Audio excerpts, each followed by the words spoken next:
Sometimes a single, simple idea in math can secretly connect some of the most complex things in our world. And the one we're going to talk about today is one of the biggest. But it didn't start in some fancy lab. It started in a bitter, personal feud from over 100 years ago. Let's dive in. So think about it for a second. What on earth could possibly link a nuclear bomb to how Google search works, and even to something as simple as shuffling a deck of cards? It sounds like a riddle, right? Well, the answer is way more surprising than you might think. It turns out, to find the connection, we have to go all the way back to early 20th century Russia. It was a time of massive political and social upheaval, and that chaos found its way into everything, even into the supposedly pure and logical world of mathematics. And at the heart of it was this strange feud. But this wasn't just about who was better at equations. Oh no. This was a battle over philosophy, religion, and the very nature of reality itself, pitting two of Russia's greatest mathematical minds against each other. Okay, so meet our two main players. On one side, you have Pavel Nekrasov, the czar of probability. He was deeply religious and truly believed that math could be used to prove big spiritual concepts like free will. His rival was Andrei Markov, a fierce atheist they called the Furious, because he had absolutely zero patience for sloppy thinking. For Markov, math was pure logic and had nothing, and I mean nothing, to do with free will. Their entire fight really came down to this one big idea, the law of large numbers. It's actually pretty simple. If you flip a coin 10 times, you might get 7 heads. But if you flip it 10,000 times, you're going to get incredibly close to a perfect 50-50 split. For 200 years, everyone just assumed this rule only worked for independent events, where one coin flip doesn't affect the next one at all. But this is where Nekrasov took a giant leap. He looked at things like crime statistics or marriage rates and noticed they stayed surprisingly stable over time. And he argued, hey, if the outcome is predictable like a coin flip, then the individual choices people are making must be independent acts of free will. He was trying to create a mathematical proof for a philosophical belief. Well, Markov thought this was completely ridiculous. Linking mathematical independence to human free will? He was furious. So he set out to publicly and mathematically destroy Nekrasov's argument. He wanted to prove that you don't need independence at all, that even a chain of connected, dependent events could still lead to a stable, predictable outcome. And the way he did it was just brilliant. It was an elegant experiment that was absolutely devastating to his rival's whole argument. In the process, he created the very first Markov chain. So, to prove his point, Markov didn't use coin flips. He used Russian poetry. I'm serious. He took 20,000 letters from a famous poem, Eugene Onegin. Now, he knew letters in a language are dependent. A Q is almost always followed by a U, right? So he calculated the probability of these connections, like a vowel is followed by a consonant 87% of the time. And the result? Even with this chain of dependent letters, the overall ratio of vowels to consonants in his simulation always settled back to the poem's original average. This was his checkmate. He ended his official paper with this killer line, aimed directly at Nekrasov.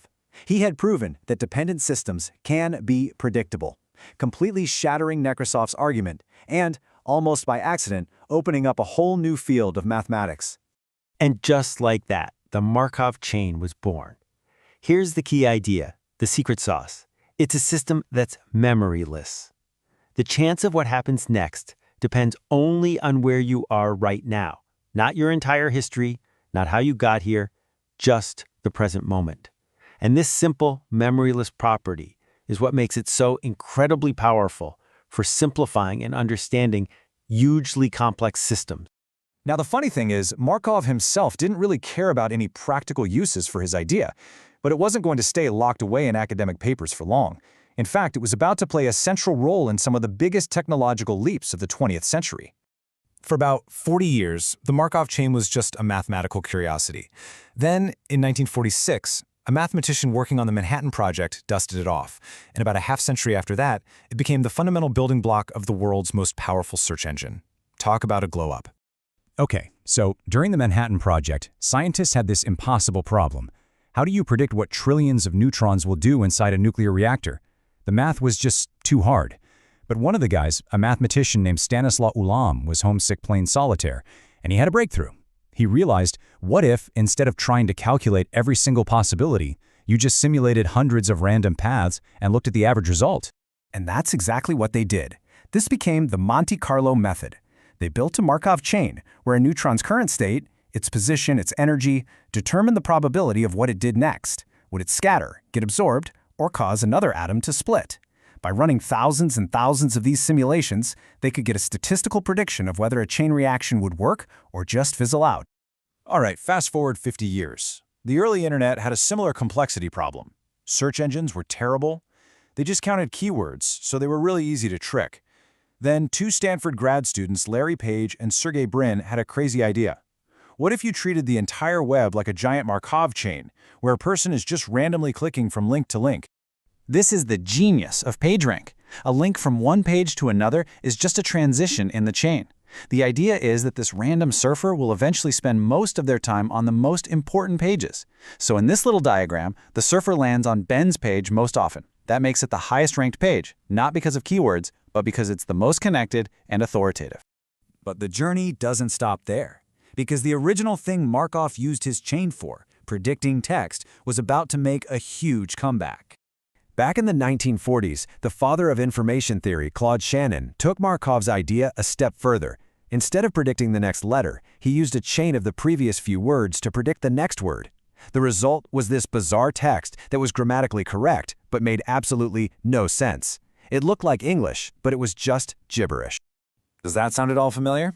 It should, because that exact principle, using the chain of prior words to predict the very next one, is the core engine that drives every single large language model we use today. ChatGPT, all of it. It's just a gigantic, unbelievably complicated version of what Markov was doing with Russian poetry. It's kind of mind-blowing. Which brings us all the way back to where we started. Back to our first question and a simple, everyday action that is, you guessed it, a Markov chain in disguise. So, after all that, let's get our answer. How many times do you really need to shuffle a deck? The state of the system is just the current order of the cards, and each shuffle is one step in the chain, moving it closer and closer to the final state, complete randomness. And it turns out the answer is, it totally depends on how you shuffle. For a clean casino-style riffle shuffle, it takes just 7 shuffles to make the deck statistically random. Only 7. But for that clunky overhand shuffle most of us do where you just move clumps of cards around, it takes over 2,500 shuffles. I'm not kidding. That's a huge difference, and it's basically the difference between a fair game and one that isn't. So from a petty academic feud came this one idea that helped build the atomic bomb, organize the entire internet, and now powers artificial intelligence. It really makes you wonder, right? What other impossibly complex systems in our world are just waiting to be understood as a simple, memoryless chain, where the only thing that really matters is where we are right now.